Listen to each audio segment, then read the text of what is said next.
Hello, here we are. This is it. Wellbeing with Manny. It launches here today. This is the first episode. So I just wanted to drop in and say a massive thank you to everybody who's supported me so far. It's just been such an amazing thing to do. So just briefly to tell you how this all came about. So during lockdown, like everyone, I'm sure, we were thinking about more things that we could do, thinking deeply about things. And for me, I've always been really passionate about how I care for others. And I wanted to retrain as a wellbeing coach, which is what I did. And following on from that, I had been meeting with my lovely friend, Matt Mills, who is the first conversation that you're going to hear today. I've been meeting with him online every week and just chatting and having some really gorgeous, uplifting, wholesome conversations. And I just flippantly said, how good would it be if I was recording this conversation? And the idea just came from there. And I said to him, you need to be the first person that I interview. And true to my word, he is. So that's how it all came about. The website is just a community space. People can just find out more information, watch the gorgeous conversations, download them and listen to them when they're going out for a walk, and just hopefully it'll make a difference. It'll lift people's spirits, nourish people's souls, and that's really the aim of Wellbeing with Manny. So without further ado, here's the show. Welcome to Wellbeing with Manny in conversation with. What we hear and what we listen to throughout our day can shape how we feel.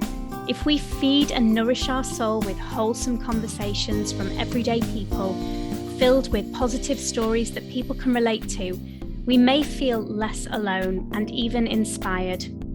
We're all working through our own stuff, and sometimes you need to hear people's failures, successes, and everyday struggles. Wellbeing with Manny in conversation with is talking to everyday people about how they have journeyed life so far, with hopefully some amazing take-homes and some top tips for you. Thanks for joining us each week for another amazing conversation. It really is all about talking. So think, reach out, talk to somebody. Who will you have a conversation with? So welcome to Wellbeing with Manny in conversation with, it's Matt Mills. Hi, Matt. Hello. Yeah, hi. I'm good. Thanks so much for joining us today. So for those of you that don't know Matt, but you should know Matt, what do we need to know about Matt Mills? I am a 30-year-old actor. I've been in the industry since I was 16, so 14 years. And I'm done bits and pieces of everything, a bit of a jack of all trades, master of none. So yeah, that's me. Okay, amazing. And Matt, obviously Wellbeing with Manny is all about how we navigate life, how we journey through life, thinking about those moments that we take for ourselves, thinking about our well-being, and how we just journey through thinking how we can make small changes. So what I'd love to know to start with is, how do you keep on top of your well-being? How do you keep that in check? A big question, but how loaded, really loaded. But yeah, just if you want to share with us. Okay, how do I check in with my well-being? I think the best way to do it, I'm quite introspective anyway as a person. So when things happen or things are happening around me, I try to be cognizant of what is happening around me in the present moment, and check in with myself every couple of days just to see how I'm feeling. And also understanding that it is normal and natural to have negative feelings, because there's such a, people talk about, like toxic this and toxic that and toxic everything else. I think toxic positivity is something that needs to be tackled too, because everyone's like, no, you got to be positive. And I love people who are positive all the time. And it's like, that is not realistic to life. It's not realistic to our broad range of emotions. And we're both actors, we're both very creative people. So we're very aware of the spectrum of our emotions, probably more than most. And negativity is part of the equilibrium, it's part of the balance of having a good psyche. So I think, having negative thoughts and negative emotions and stuff, it's always questioning why and trying to give yourself a level of perspective when those negative times come around, and try and understand why you feel the way you feel and what you are feeling at the time. And then the positive stuff, just really enjoy it. I think there's an inherent guilt to be kind of sitting back and going, I'm really happy right now. Yeah. Oh yeah, but something wrong will come. It's like immediate, like doomsday preparation. Like things are going too good right now. Yeah. It's like, enjoy the moments where you are happy and enjoy the people that bring you the most joy and enrich your life and enrich your soul. And I think that's what I try and do with my, check in with my well-being. I think it's trying to maintain an equilibrium. I understand that balance is going to be equal every day. Yeah. But taking each day as it comes and understanding the challenges that come your way, and also trying to adapt to the ones that you don't see coming. Yeah. And through that, and finally, just taking the deepest breath. Yeah. It's the deepest, most clearing breath. It slows everything down, and it just allows you to kind of go, okay, let's prioritize what we need to do for the day, work through it. And also meditation. Meditation is another one. I meditate every night. Yeah.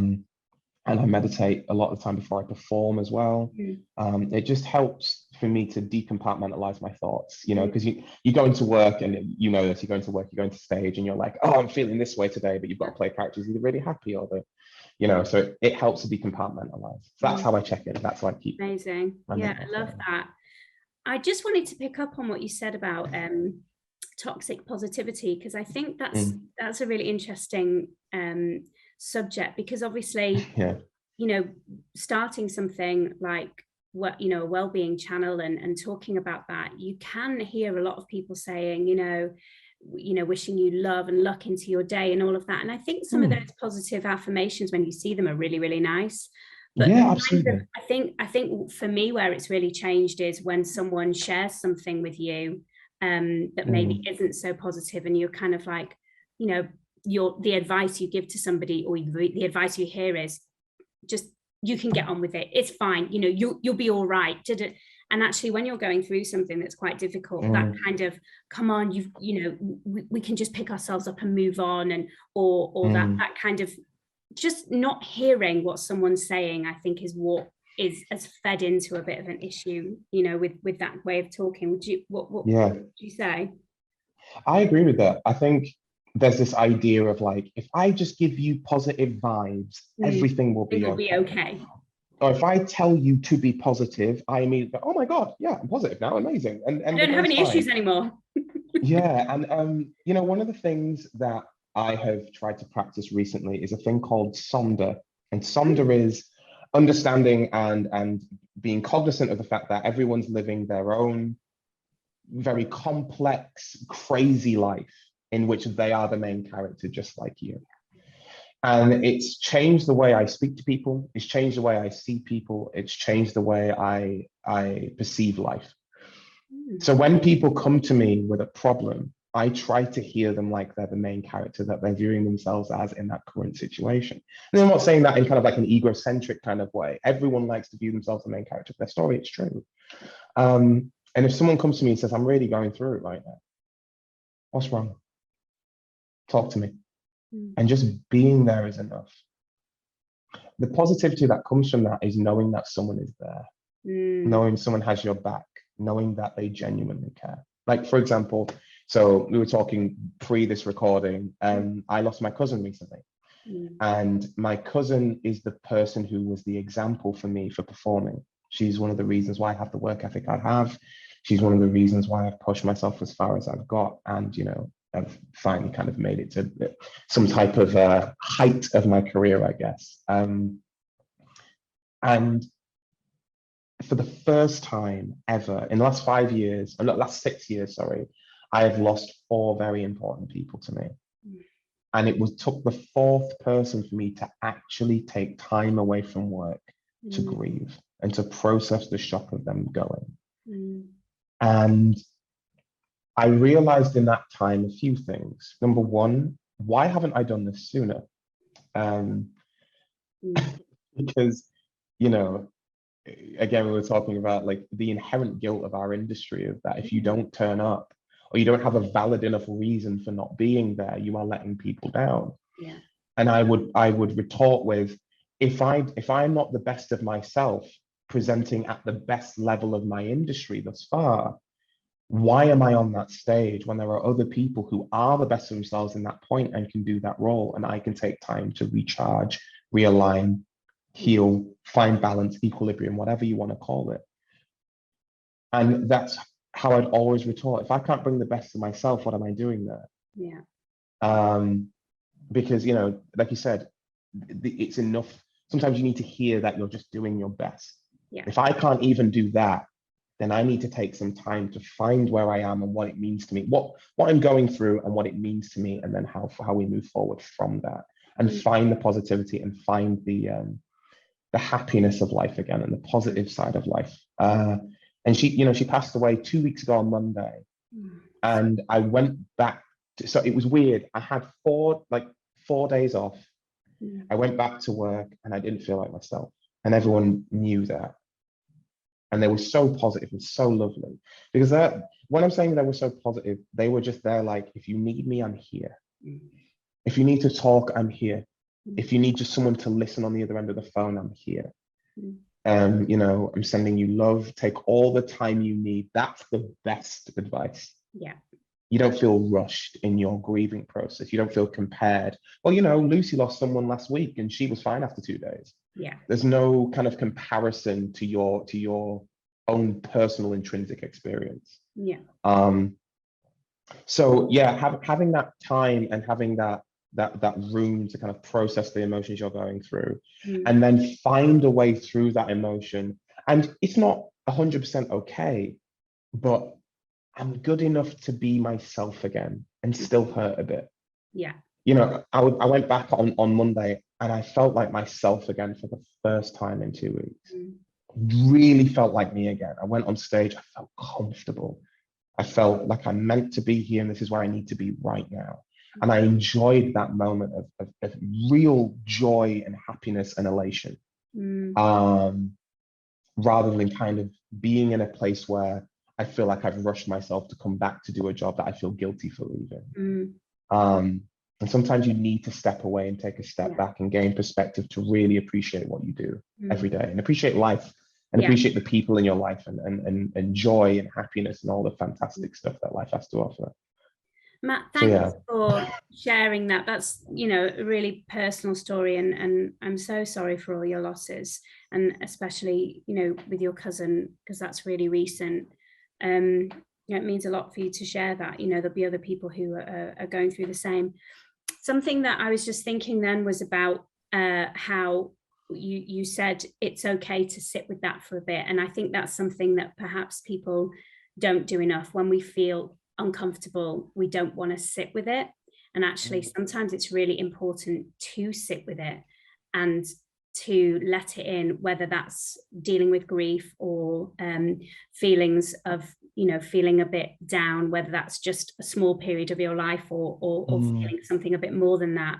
Actually leaning into it can sometimes be really helpful. That's you know, that's my understanding, and that's been my experience as well with it, is that sometimes trying to move forward from it really quickly can set you back. Like you say, you needed to take some time, and you realize that. Would you agree with that? Absolutely. Absolutely. Yeah. And one thing that I was going to ask you about, and you know, I know that you said it was okay to talk about it, was, you know, all kind of major life event that happened a few years ago that really meant some upheaval and some real mindset change for you. Do you want to just give us a little rundown of what happened to you? Yeah. So so 2.5 years ago now, it was in April. 2.5 years ago, I had an ischemic stroke. I had a blood clot on the left-hand side of my brain, which affected the right-hand side of my body. And I couldn't feel my right arm and my right leg. Happened one random Sunday morning. And I was just on the phone to my mum. I was going to meet her for brunch because I was on tour at that time and we were in Bradford. I was like, yeah, mum, I'll see you at like 2 o'clock. Like, it's fine, it's good, it's fine. And I got off the phone and I felt really sleepy. I was like, oh man, it's been a tough week anyway. And tour is very intense. For those who don't know, tour is very intense. As you're picking up your life and moving, bi-weekly.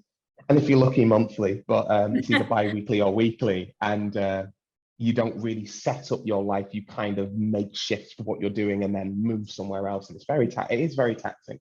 So anyone who goes see people on tour, please be cognizant of that. They're fantastic people who go on tour, and they're a special type of people to bring something to every city and keep that consistency going.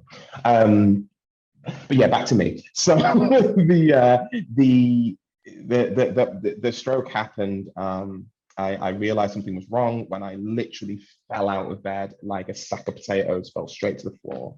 And I was like, this is not good. As a person who uses his body a lot, you become very aware of what's right, what's wrong with it. And not being able to feel it is like worst nightmare for any type of physical mover or performer.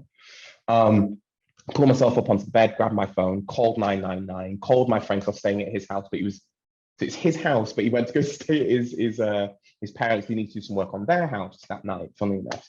And he rushed round, made sure I was okay, went to the hospital, found out I had a stroke. And I was in hospital for 2 days. Weirdly enough, you think it'd be longer. I was 27 at the time. And it's weird because like you're in this ward full of people who seemingly have so much more wrong with them than me, or visibly wrong. Some people had really massive indentations in their cranium and stuff like that. It was an experience, genuinely. She kind of sat there and I'm just like, I can't feel my right side. Like, what is this? And the things start rushing through your head. What does this mean for my lifestyle? What does it mean for my career? I just started dating my current girlfriend. And I was like, she just is not going to want any of this. And I'm going to go through this on my own, which I was wrong about. I was very wrong about. I never forget, I sat down with her, not sat down with her, but it was one night we were on the phone. It was the first night I was in hospital. And I sat with her and I said, look, I know you're talking to me and we're having this back and forth and stuff. And I really like you, but this is going to be a lot. I don't know what it's going to mean for me, but if you don't want this, I understand and you can leave. I get it. And there'll be no ill will or ill feeling. We're 2 weeks into what could possibly be a relationship. She's like, I was never going to go anywhere. Why would you say that? And I was just like, wow, okay. So, so that type of conversation really helped. But like I said, I would have held nothing against it. I really wouldn't have. I would have understood. So the next day, the doctors come in and they go, right, so Matt, they do the kind of usual test kind of like feeling, resistance, all that type of stuff. Mm-hmm. The doctor looked me in the face and said, okay, so you're 27, good shape, good weight. There's nothing. We've done all the tests on your diabetes, everything, and you have nothing. We can't figure out why this has happened. I said, wow, okay. And then I said, so how long is it going to be till I can get back to work? Will I be able to walk again? So I was firing out all these questions. My brain was trying to gain some level of control in a situation where I had none. And he said, right, so yes, you will be able to walk again. You will get feeling back in your thing, like all this type of stuff, kind of reassuring me. And I said, okay, what's the time frame? He said, we're thinking about 12 to 13 weeks. I said, okay, when can I walk again? Because like the 12, 13 weeks was like when you should feel like okay and everything. When can I walk again? Because if I can walk, I can run. If I can run, I can dance. That's my brain. Yeah. So he said, oh, maybe about, 8 weeks and stuff. I said, how quick is the recovery going to be between now and 8 weeks time? I said, you'll get most of everything back within 6 weeks, but it'll feel heavy, bit lethargic, this, that, and the other. I said, okay, so 8 weeks of time from now, I will be back on a stage. And he was like, well, no, I'm not asking you, I'm telling you, in 8 weeks time, I'm going to be back on a stage. That's it. Mm. And I was crying, but I was like, so like, and we met with a physiotherapist, and they made me walk up and down the stairs. I could barely do that. I mean, I was hobbling. This is someone who's doing, you know, double pirouettes and doing all these different types of dance routines on all these different types of stages across the country. Was, you know, I was hobbling, I could barely make it to the toilet without, you know, thing. And I wouldn't take a cane, and I wouldn't take this, and I wouldn't take that. I was stubborn. I was like, I'm going to learn how to do this. I'm going to learn how to make this work. So we went back, and I stayed with my mum. She was with her boyfriend at the time. He lived in a complex, a flat council estate complex, and I was staying there and did my recovery there. So I sat down and I was thinking, all right, okay, how can I do this? Because they were like, physio is going to take about 3 months for you to get physio. Yeah. I went, I'm sorry, what? 3 months for you to get physio. I said, all right, thank you. I'm going to have to learn how to do this myself. Put down the phone. So the first thing I did was try to get dexterity back in my hands. This is one of the things where it was just like, I need order in a way to kind of get on the path to progress, you know? So I sat down and I wrote myself a plan. And this is something I've done every single time I've come to some type of juncture in my life where I've had to make decisions. It's either fight or flight. And I always decide to fight. But within that fight, it has to have an order. It has to have some level of mini milestones, incremental progress for me to get to where I need to be. So I called my mum's godson, he's a PT, and I said, look, I need to do these exercises to strengthen this side of my body, and I need to be back on a stage in 8 weeks. And that's happening with or without your help, but I'd like your help. He said, of course, I'll help you. So I met 3 times with Curtis Rock, absolute legend. And I met with him 3 times a week. And on days I wasn't meeting with him, I challenged those stairs. So everyone else was taking the lift and stuff. I said, no, I'm going to walk up and down these stairs. Started 1 flight and 2 flights, 3, 4, 5, 6, 7. I was walking up 7 flights of stairs a day. And then it was me running up those stairs. Then it was me missing stairs to get up them stairs. And then it was me doing leg presses and this and the other. It was a full-on Rocky training montage, okay? That was just going on in my head. I was like, oh yeah, absolutely. Oh yeah, absolutely. It was all of that. But no, it was a very it was very trying time. I'm not gonna lie. One of the things was, it was just the little things, like being able to kind of walk around the flat was a stressful effort. Being able to sit down was a stressful effort. It was like I couldn't, my right side was moving through the slickest of oil slick. Yeah. And my left side was moving through water, clear water. And that's how it felt. So it was just this really weird imbalance. I talked a lot in the start of this about equilibrium. Yeah. So this really messed with me in terms of physicality and also mentally, and I guess spiritually as well. And then, yeah, in 8 weeks' time, I did exactly what I said I would. And I was back on the stage. Where do you think that kind of, I'm going to do, like, you know, a medical professional says to you, it's going to be a 12-week minimum recovery. You'll get feeling back around 6 weeks. What is it about you that goes, in 8 weeks, I'm going to be back on stage? Where does that come from, do you think? Where does that drive, determination, grit, hard work, where does it come from? Simple answer, it comes from being raised by women who grew up, or who existed in a man's world. Okay. You know, my mother, single parent, Black woman, working in a predominantly white male environment and being told she couldn't do stuff and proving them wrong time and again. A grandma who came over in the latter part of the Windrush generation, worked in a factory every day, provided for 3 kids, went through a huge amount of domestic violence, mental manipulation, mental health issues because of that, and still was the nicest, kindest, most empathetic human being you could ever meet. My cousin Leonora, who took herself from Chapeltown in Leeds, which, if you know Chapeltown, it's a lot. Yeah. Took herself to Harlem, worked with Alvin Ailey, worked with, opened Tarzan on Broadway as a choreographer, did Memphis in West End, worked on Lion King for years, is a respected professional dancer from everywhere in the world. Yeah.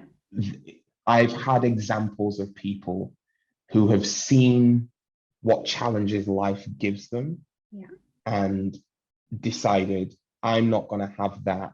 I'm going to meet every challenge with grace and humility and a determination and an indomitable will. And I'm going to triumph because that's all I know how to do. I think having those examples, you can't not be defiant in the face of adversity. You can't see people succeed where they shouldn't have and not want to do the same. You would never wish the challenges upon yourself, but if they do come around, it's about facing them head on. And anything I've ever been scared of, I've just charged it. Very animalistic, I know, but I will charge it and think about it later. And I'm glad I've had that. It's kept me alive. It's kept me alive, genuinely. And there must have been some moments as well during that where you thought, I can't do this. There must have been more than moments, so many moments.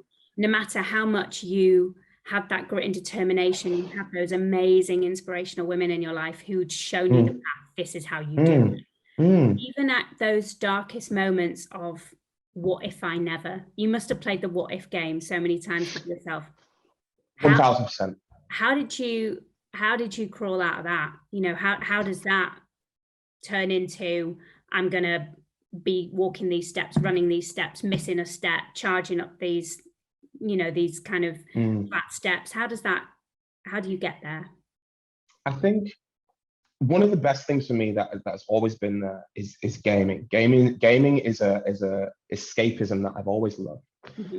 Because it's a storytelling medium, which I love. Being an actor, I love different storytelling mediums. It's interactive and it's also a power fantasy. When you have no control in your life where you are currently at, gaming for me gave me a power fantasy that I could live through. So there's a game I was playing, and it's an RPG, it's a role-playing game, which if you could pick any type of game to play in a time where you don't have power, let's role play a person who is far too powerful. So in this game, you build up the character, you build up their prowess, their strength, their endurance, their stamina, their speed, and their focus. And I viewed myself as it's kind of like my residual self-image. It was kind of like, I'm projecting to this character what I want to be and a version of myself that I want to become. And in those dark days, I played that game. And there's different things you can do. You can find gear, different weapons, different pieces of armor and stuff. And if you look at them as the metaphors they are, weapons to fight something that's in front of you and armor to keep yourself protected. There's metaphors in every single thing you do in life. There's things to be found, but that was my metaphor for my progress. And I projected onto that. I think other times where I had to be alone with my thoughts and I had to turn off the PlayStation, I had to turn off the TV, meditation helped a lot. Meditation helped a lot. Taking time to just really sit in those places and find light for myself, because no one else can do it for you. There are people who can help you, shrinks, everything like that. And I would encourage anyone to get therapy, break the stigma of therapy, having someone to talk to, absent of, them not being your friend or your family member, which they are also fantastic and they're brilliant and they're a brilliant comfort blanket and a support network. But therapy is something that you can have someone who's impartial to your entire life experience and help you figure out how to find light in those dark places too. But it's always I found that was always my decision when I was in those dark moments. Where can I find the light? And it's not about, whoa, let's be positive. Yeah, let's do this. Like, it's not about that. It's about, I'm still here and I'm still breathing. I'm meant to be here for a reason. And the only way I know how to find that reason is to channel it through something I love. And what I love is the arts. What I love is being able to express with my body, storytell, and inspire in certain respects. Yeah. And that's through the love of that, through the projection of an escapist power fantasy, and then also determination, hard work, and remembering lessons my mum taught me, and Leonora taught me, and my grandma taught me, or remembering what I've seen them go through. All those things together helped me heal. Physically, mentally was longer. The mental of that was longer. There was almost phobias that I had. So when I had my stroke, it was 10 o'clock. I was scared to wake up after 10 o'clock. Little things like that, you know, it was stuff that I had to break. Being in a house on my own, because I was in a house on my own when it happened. These were things that I had to work through and really sit down and consolidate why I feel the way I feel in that moment. And throwing positivity at it. It's an ingredient. It's kind of like saying, you know, the thing that will make all meals better is mayonnaise. And it's like, yeah, but no, get the mayonnaise out and just squirt it all over the plate. So then you've just got mayonnaise and one solitary chip that is just bathing in this. And it's like, you've ruined my meal. There's no balance here. Yeah. That's what toxic positivity is like to me. It's throwing one thing at it, think it will make everything better. It's like, no, it's part of the dish or the mosaic of your thoughts, feelings, emotions, and the breadth of that and the depth of that, and exploring either side of that kind of dimension. So yeah, long answer, but yes. I love it. It's amazing. And you know, just hearing you, you know, being 27, having a stroke and coming through it with such determination, it's incredible. You're just absolutely amazing. There's just a little thing that I want to pick up on as well, because I do hear from quite a lot of people who find meditation quite difficult. They find the word meditation quite difficult. And I wonder, you know, and especially in the kind of busy lives that we lead at the moment, the best, and I mean this in the kindest way, the best excuse is to say we don't have any time. Whereas we know that if we can just find a small moment of time for ourselves, it makes a huge difference. So in terms of meditation, what, just for anyone who's thinking about it but thinks it's, you know, not for them, what is your method of meditation? What does that look like to you? Well, the reason why I started meditating was because I did it through martial arts. So I studied martial arts for 7 years. I studied Wado-ryu karate. And I got to first dan by the time I was 14. So first dan black belt by the time I was 14. And one of the practices we had was for breath control. It's important for all things and stuff like that. And it's just very deep breathing. The way how I think about it, and to remove the kind of, oh, I meditate, darling, type of, do you know what I mean? Like people like, you know, you associate with like proper like, you know, people who view themselves at this higher level of being because they sit there and breathe deeply. There's an That's all it is about it. Absolutely. And there's this kind of high, almost social capital to give us like, oh, I meditate. Oh, really? Do you? Okay. And for me, it's just like, I just take a deep breath and I continue to do so. I just close my eyes and I take a deep breath. And it's that. It's just taking a deep breath. It's just to hear yourself breathing and hear your life happening. And just to take a moment in that present moment to just take a step back and give yourself some level of mental clarity and perspective in that moment. And the reason why I say I take a deep breath before I perform is because for however many, you know, we at Tina, we do a 3-hour show. For 3 hours of our lives, we share ourselves with 1,800 people. 1,800 doesn't sound like a lot until you see them in front of you. As I'm preaching to the choir with you, but it's kind of me talking to the wider audience, I guess.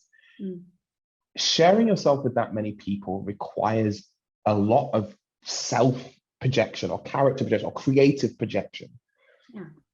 to get across a story, a character, an emotion. And in Tina, there's a breadth of emotions. There's a lot going on. It's a play with songs, really. It's not really like a musical. It's a, you know, it's a play with songs. So taking that deep breath and just grounding yourself in where you are, it allows you to enjoy it. It allows you to bask in it and really, really be present in that moment, rather than being like, I wonder what I look like. I wonder how I wonder, what if they didn't see that? No. Yeah. Just breathe. Like it's just taking that moment to kind of go, I'm going to present myself in the truest, most authentic version of myself. Yeah. No pretense, no pomp and ceremony, just me. And that's going to be enough. Yeah. And that's what those deep breaths do for me. I can't, you know, I'm not a professional in any of this stuff. I'm not a, you know, a health leader or a meditation leader. I know people who are. I work with one actually. He's fantastic. He's a very Zen human being. But I think, you know, meditation, like I said, it has a high social capital. It's like people take the mick out of you because it's like, oh, I meditate. Oh, I bet you do. But it's just deep breathing and closing your eyes and allowing yourself some mental clarity and some spiritual clarity, I think, as well. And actually, when we start to think about our breath as kind of a bit of a first responder, that's how I see breath, because it really is. I mean, how many times when you're on the phone to somebody and they're like really upset and you're like, okay, just calm down, take a breath. You just hear someone say, just be calm, take a breath. When someone is in, you know, a bit of a state of panic, or perhaps at worst having a panic attack, one of the first things that people say is, slow down that breathing. For not everybody, that's the right way to go. You know, it tends to be a real first response thing. So yeah, I think for me, just connecting to the breath every day is a really important thing. And when you've done acting for such a long time as well, it's so ingrained in everyday work for us. You know, we're always, you know, working on our breathing because it's just so vital. It's as a vital part. And scientifically, you know, it's like oxygen makes your muscles elongate, which allows you to relax, which allows you to. So what, you know, all of that in terms of deep breathing, it just allows your body to lose the tension of what is currently happening. Lower those stress levels. Yeah. Yeah. So that's what it is. Look at it like, if you look at it like that, I think it's a lot easier to get into than it is, you know, meditation for 60 minutes with someone who speaks like this. Guys, it's like, fine, you can get into that side of it and really dive deep into it, but that's not where you have to start with. You can start with just breathing. It's cool, like, you know, and not just go, okay, cool, I've done my breath. It's just a really deep kind of breath, and just with your eyes closed, and just do that. Try that. If that works for you, cool. If it doesn't, fine, that's cool. You know what I mean? Like, it's horses for courses in that sense. But. And I want to ask you as well, for people who maybe are, you know, relatively good at keeping on top of their well-being, but actually, you know, might be thinking there is probably a better place that I could be in. There's probably more that I could do. What would be your top tips for making really small but really effective changes to, you know, your own or someone's well-being? If you were, you know, passing on Matt Mills' top tips, what would they be? You'll need Matt Mills' top tips. Top 5 reasons to one of my first ones would be just taking like the meditation stuff. The meditation stuff. Take a breath. That would be one. Take a breath. Take a deep breath. I would also say,